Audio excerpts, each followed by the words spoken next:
Sun Risers హైదరాబాద్తో జరిగిన మ్యాచ్లో ముంబై ఇండియన్స్ 31 పరుగుల తేడాతో ఓడిపోయిన విషయం తెలిసిందే. అయితే ఈ మ్యాచ్ ఓడిపోవడానికి తాము బౌలింగ్లో చేసిన ప్రయోగాలే కారణం అంటూ కెప్టెన్ హార్దిక్ పాండ్యా చెప్పుకొచ్చాడు. యువ బౌలర్లను పరీక్షించే క్రమంలోనే ఈ పరాజయం చవి చూడాల్సి వచ్చిందంటూ తెలిపాడు. కానీ ముంబై ఓటమికి ప్రధాన కారణం హార్దిక్ పాండ్యానే.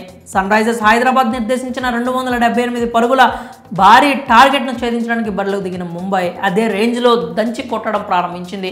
వచ్చిన బ్యాటర్లు వచ్చినట్లే తక్కువ బంతుల్లో ఎక్కువ పరుగులు చేశారు. టాప్ 3 బ్యాటర్లు అయినటువంటి రోహిత్ శర్మ 26, ఇషాన్ కిషన్ 34, నమన్ ధీర్ 30 పరుగులు చేశారు.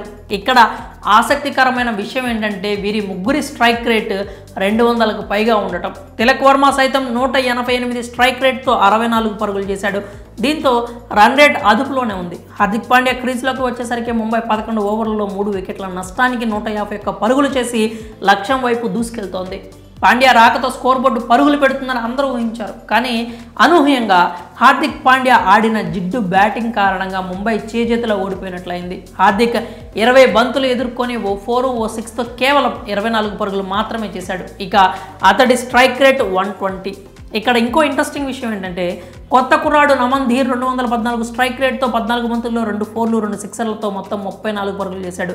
కనీసం అతడిలా కూడా ఆడలేకపోయాడు. పాండ్యా బాల్స్ ఎక్కువ తీసుకోవడంతో సాధించాల్సిన రన్ రేట్ భారీగా పెరిగిపోయింది. దీంతో స్వయంగా కెప్టెన్ పాండ్యానే ముంబై ఓటమికి కారణమయ్యాడని నెటిజన్లు అభిప్రాయపడుతున్నారు. ఆ తర్వాత టిమ్ డేవిడ్ మెరుపులు మెరిపించిన ఫలితం లేకుండా పోయింది. చివరిలో రొమారియో షెపర్డ్ సైతం 6 బంతుల్లో 2 4లు 6తో 15 పరుగులు చేసిన అప్పటికే ముంబై